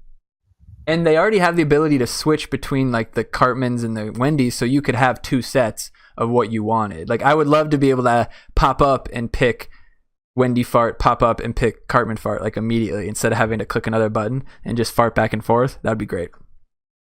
That's for those Dougie Satan users. One thing that we could add at all to the game, like whatever you want. Huh. Bio, if you get it before me, go ahead. I'm going to take a second on that one because there's a few things. I would say probably either a daily login reward or a some sort of like monthly subscription way to get like in-game currency, because I think that like there's really like it takes a really long time as a free-to-play player to get in-game currency. And I know technically if they did a subscription service, it wouldn't be free to play at that point, but like if they did something like $10 or $20 or something a month, I think $10 would be reasonable. And you got, over the course of a month, maybe you got like 2,500 or 3,000 game cash or something. Yeah. That would be perfect. Like $10 for the pack, and you only benefit, like you get every day you have to grab the 200 cash or whatever, and then you end up getting like $30 worth of cash total from it. That would be, I agree, that would be awesome. 30 or 40 or 50. I mean, you could even say like 6,000 cash over 30 days, and as long as you that's like 200 a day. That'd be, yeah, as long as you log in every day, you get that little bit of cash and a little bit of cash, a little bit of cash, and then that way it gives people who don't have the ability to drop huge amounts of money like over because that's all I did when I played Animation Throwdown was I did the monthly VIP thing, and every day I would log in and I would get like 190 or something gems or whatever it was, and over the course of like a couple of months I would be able to save up enough gems to buy out whatever legendary box they had for a week if one came up that I really wanted, and that would give me a lot of legendary cards, and then I would just save up again for another month or two, and then I would buy out another box and I would get a bunch more legendary cards, and that's how I built my collection up over time. But it was way cheaper than spending, like I said, some of those people were spending $800, $1,600 a week just buying out every single box that came out. I was never going to catch up to those people. They were always going to just obliterate me. But, you could be in like that tier right below those people for $10 a month or whatever it was. And I think that's something that's kind of realistic for people. It's a way to have steady progression other than these because once you get to like level 5 commons, level 4, level 5 rares, level 4 epics, and even like level 2, level 3 legendaries, like the time between upgrading cards just takes so fucking long. Like, and so you're going to lose people at that point because they're either going to spend money or they're not going to spend money. If they don't spend money, then you get bored. You want to see that advancement, right? And when you're not seeing that advancement, it gets stale. And I personally really enjoy like that slow grind that you slowly grind shit up. I personally like games like that. I played a game called Dark Orbit, browser-based game. That's incredibly slow grind. But I definitely don't mind a little bit of grinding. I just feel like once you get to a certain point in this game, it takes too long. Right. Yeah. That 100 epics for the next level. That's all. It's so many. Or even just the 8 legends if you're not paying for them. So long. And then you have to get lucky to get the right legends and shit. So much. But I think I agree that the subscription would be cool. I think what they should do is they should do a $5 per month subscription that doubles your donation limit, lets you request double the commons and 4 rares or something, 5 rares or something like that, and you get 1 extra locker every game instead 3. You get 4 instead of 3, and that's it. That's all you get from that $5 per month. But it's beneficial. Every day you get 1 extra. Every day you get 30 extra lockers total that you could get from that. You get the benefit of the extra donations, so your experience could catch up with the other people that don't do it, and then the extra cards that you could get commons and rares from the requests. I think that's something that would be so easy to implement, and so many people who are free to play would jump on that because it's easy to justify $5 a month in a game like this for somebody who doesn't spend on it. It's really difficult for them to justify buying a pack that is technically worth $40. There's a very few percentage of people that can actually do that. But to think, I play this game an hour every couple days, $5 to get more cards. Sure. Well, Yeah, I mean it's no different than paying like a subscription to play World of Warcraft. Like if you enjoy playing this game and you want to get, I mean there's a lot of like free to play MMOs that did similar things where you could play for free or you could pay 10 or 15 bucks a month and you would get a little bit of the in-game currency to get special items and you would be able to get more experience or whatever. You know, you got to do more stuff. Yeah, there's So. not a single game like this that doesn't have something like that. Like not a single one where it's either a VIP thing like you were talking about, where you get, you know, daily stuff, or you know, the kind of premium currency where it's like you get more total but you get it over time. And there's just no reason why they didn't do something like that. And I mean, and the people who say like it's not that wouldn't be changing it to a subscription based game. It would be an option to do it. It's not like you would have to. Okay, so it's not like it's changing it to World of Warcraft. There would be no difference in that than letting somebody buy 6,000 cash. Like there's no difference in it, except it opens it up to more people, and then it also gives them a consistent revenue stream, which benefits them from a developmental perspective, and you know, they can show their publishers like, hey, we get this amount of money per month. Almost guaranteed, because these guys are on a monthly subscription, almost guaranteed that we're going to get that. So this is beneficial to you to let us continue development, or we can wait, we can get more people on, whatever it might be, because it's hard to tell in a game like this when there's not something like that how much money you're actually going to make from the packs and stuff. Well, and I think saying subscription is a little bit misleading. Like, I'm not suggesting like they open it up to where people just put down their credit card number and, you know, they're on a recurring subscription. I'm talking about like an option would open up in the shop, you know, and you could buy it out and it would sit on your account for like 30 days it would. Yeah, it wouldn't necessarily refresh automatically. It would be like, hey, you're no longer premium. Do you want to become premium? I mean, fucking Marvel Puzzle Quest does that. Tactical Rumble Arena does that. Futurama did that. I'm pretty sure, like you said, Animation Throwdown has something like that. It's just every fucking game has something like that. So for somebody like Hirsch to be upset about that and think that that's a bad idea is like, dude, it's not unreal. It's not unrealistic, man. Everything does it, and it's beneficial. I'm a free, like, well, I wouldn't say free to play player, but like I'm not spending money on the game right now. But like if a SOM were to show up in my shop, I've been sitting at 3 out of 4 on him for like literally 3 months now. Like it's been at least 3, maybe 4 months that he's been sitting at 3 out of 4 level 2. Like if he showed up in my daily shop tomorrow, hell yeah, I would go fucking spend $20 or $10 or whatever it is that I have to spend to unlock him, like just to get him to level 3. Like I would do that, and I would much rather pay $10 and get enough currency to maybe get 2 legendaries if they showed up in my shop that month. You know, like that would be a much better deal for me than paying $20 every time a legendary showed up in my shop if I wanted to get it. I don't know. I was just but I'm the type of person that can save my currency. Like I can hold on to it because that's what I did in Animation Throwdown. I just set on it and I set on it, and I just like refused to like spend any of my currency on anything else in the game. And I saved up until like I could get like the box that I wanted. Like, so it works for a certain type of person. Can I shoehorn in what I would add without totally derailing this? No, I think we're good with that conversation. I don't think there's much to add there. So I really want, I guess, 2 things that kind of go hand in hand for me: spectating, like friendly fights, and then being able to change the levels in friendly fights to either your actual card level or just dick around with a level 6, even if you don't have it. So set card levels in friendlies, or your own card levels in friendlies, and spectating. Yeah, that's what I want.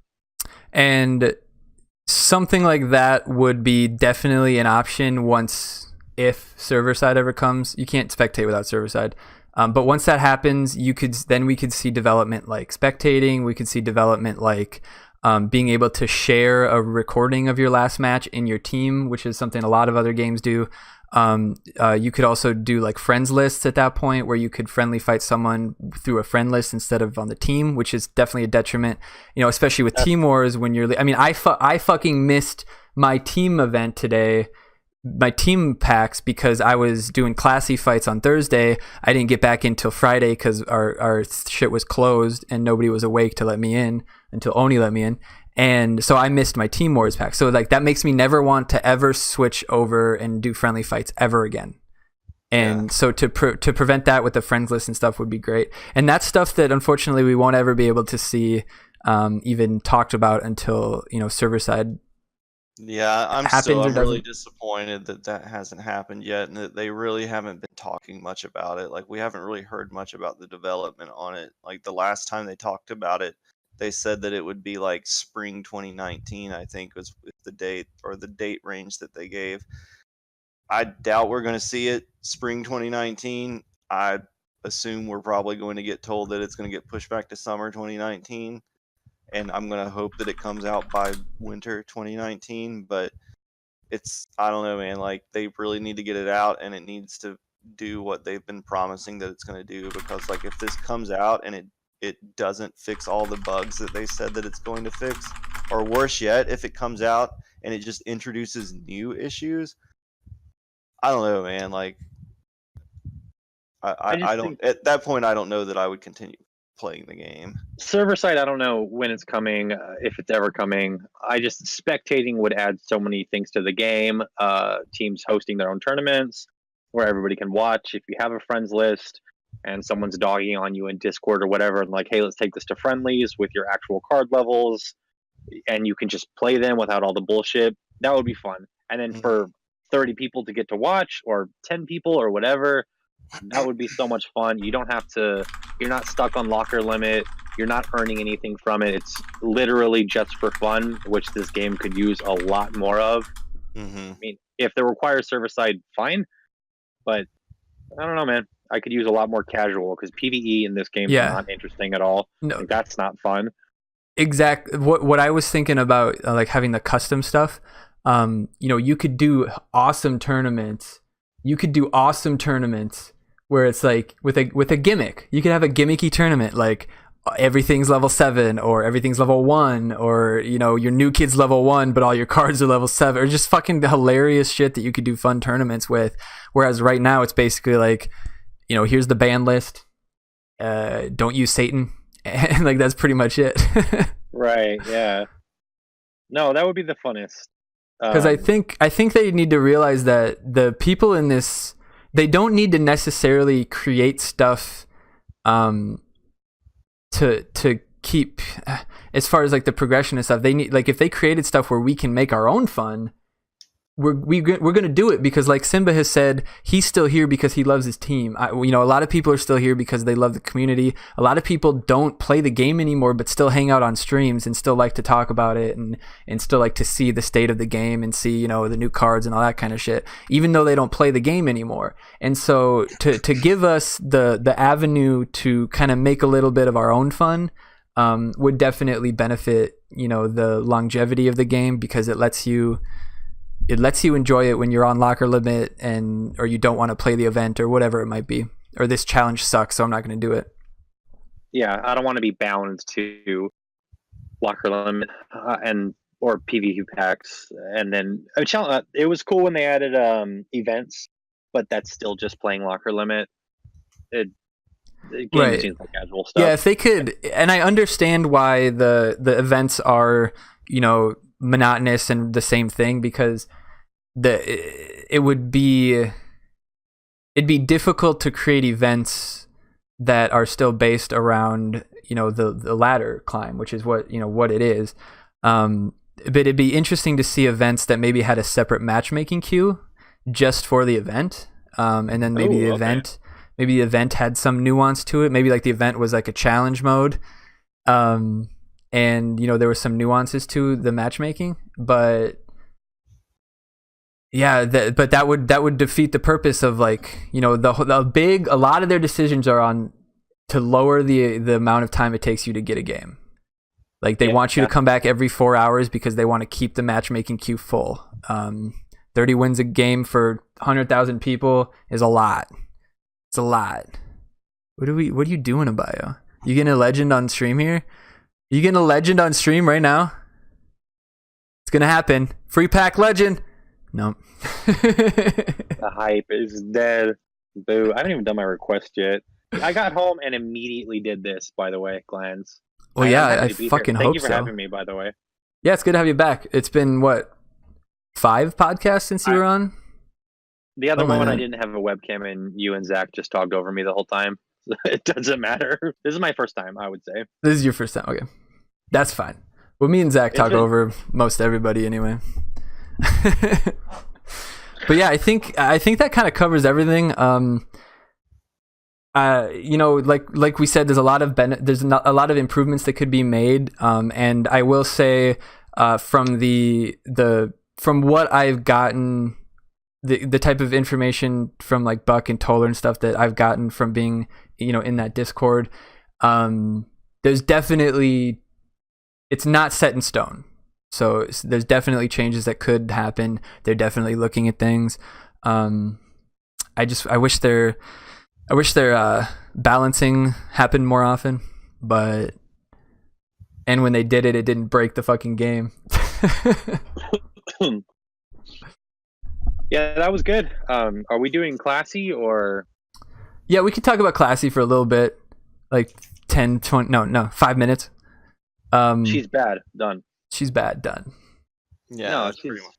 I actually think she might be like a decent replacement for Dog Poo. Like, I think she, in the right deck, she could maybe take the place of Dog Poo. Once you get her to level 4 and higher, like, especially if she's like, if you look at her stats, I think her stats at level 1 are about the same as Pocahontas Randy's. Like, I think they're pretty much exactly the same. I think it's the same as Marcus as well. If that's the same or not, I don't know. Because she's got a perfect 10-to-1 health attack ratio, which is exactly what Marcus has, because he's like 1,010 health and 100 attack. So Go ahead, my bad. No, go ahead. She would be stupid powerful, and maybe there's some way they could adjust it if she kept at least a part of the enrage when healed. So it forced those maxi kind of plays, right? That would be cool. Just to a GSK self buff that actually lasts. Because right now she dies immediately after getting the attack buff. Yeah. Execute saying she has pretty much the same stats as Pocahontas Randy. So at like level 4 and level 5, like Randy has pretty decent, like 1,300 hit points, 1,400 hit points, somewhere in that range. And doing upwards of like 130 attack or whatever. So like if you get her up to like he was saying at level 5, it's 400 damage and rage, and she probably has about 1,400 health, 1,500 health. You're talking about, I mean, at that point, that's not too bad. That's like 750 health that you're having to eat through, and every time she's slapping you, it's about 400 damage. Like, I mean, at that point, her attack speed's not particularly fast, though. Yeah, but she doesn't need to be fast. She's like one-shotting like almost everything. I would say I'm happy that her enrage animation is quite a bit shorter than Maxi's, because of the fact that she, But when I was playing her in friendlies, she only had 250 health where she had her buff, and a lot of times she died before she got one attack off. Yeah. But I did play her with Maxi, and it was pretty damn good. Yeah. So level 2, I just don't think that she has enough hit points. So you'd really have to kind of build a deck around her to keep her alive, which isn't probably going to be a good deck, unfortunately. So I think that if she was 4 cost, it would be way more viable. Way more viable. Yeah, but then I think she might be too good at her level. Possible. I don't know. It's really tough to say. Like I said, I think she really fills the same role as Dog Poo. It's just you have to use her in a deck that's going to be able to more take advantage of her. But like if you can keep Dog Poo alive and keep stuff off of him, he's just going to like wreck shop. I mean, he hits so fucking hard, and she's really no different. You have to get a little bit of damage onto her and then try to stop it. So stuff like Zen Cartman, Maxi, PC Principle, yeah, PC Principle, even maybe Grand Wizard Cartman because he can knock back and stuff. Like being able to just pull stuff off of her after she's gotten that enrage. It'll take a little bit of work and a little bit of finesse, but the payoff I think is pretty good. Because I think we'll definitely see her in challenge modes where, you know, fighters get more health or, you know, stuff like that. Sure, yeah, for sure. So she's going to be like Maxi, where she's probably going to shine more in challenge mode than anywhere else. It is. I'm sorry to interrupt. It's possible my headphones are about to die soon. Just that if I suddenly cut out, it's fine. We're pretty much done here. Now that we're done with this classy bitch. But yeah, we went a little longer than I thought we would, but man, we just get talking and it's beautiful. It was fun. That's fun. Yeah. So, do you guys, Abio, any last words that you want to say about anything you're up to, your stream, your life, whatever? I mean, just I've been focusing so much on like getting the disc golf stuff up and running and getting like our little business up and running. Like learning how to fly my drone has been a lot of fun. So I haven't really been streaming a lot, but I am trying to stream at least maybe once a week if I can, while I'm getting all this stuff up and running. So you can still find me on Twitch, AbiogenesisGaming. So follow me there if you want to watch me stream. And usually I'll try and stream maybe like Friday or Saturday is probably the best days for me. But yeah, that's pretty much it. Good shit. Oni, thanks for having me on, dude. It was fun. Yeah, no problem, man. Always a pleasure to have you here for sure. Oni, any last words? Last words? No, thanks so much for having. Well, it's a couple. Thanks so much for having me. And then, I don't stream, although I've been considering it. So if anybody's for that, I'm on all of the little Phone Destroyer Discords. And on that same note, if you ever want to talk to me, just to bitch about. Oh, did I just cut out? No. Can you still hear me from my iPad? Yeah. Oh, that's dope. Cool. So I didn't fucking wear these the whole time. No, nothing at all. If you want to reach out to me on Discord for anything, that's cool. The NAMBLA server is open, so come and join us, hang out. There should be spots that are opening and potentially growing in the NAMBLA brand that leads to the top teams that we've been talking about this, or at least the start of this stream. So I want the game to live. Hopefully a lot of this gets fixed. And if you're new or in the middle, there's maybe a home for you in the NAM fam. So the Discord's open. You can get a link to it pretty easily. Hopefully in the description of this video, plans when it goes up. The NAM fam Discord, is that what you said? Yeah. Sorry, I was banning Hirsch. Right now? he's getting you can't say shit like that, man. Jesus Christ.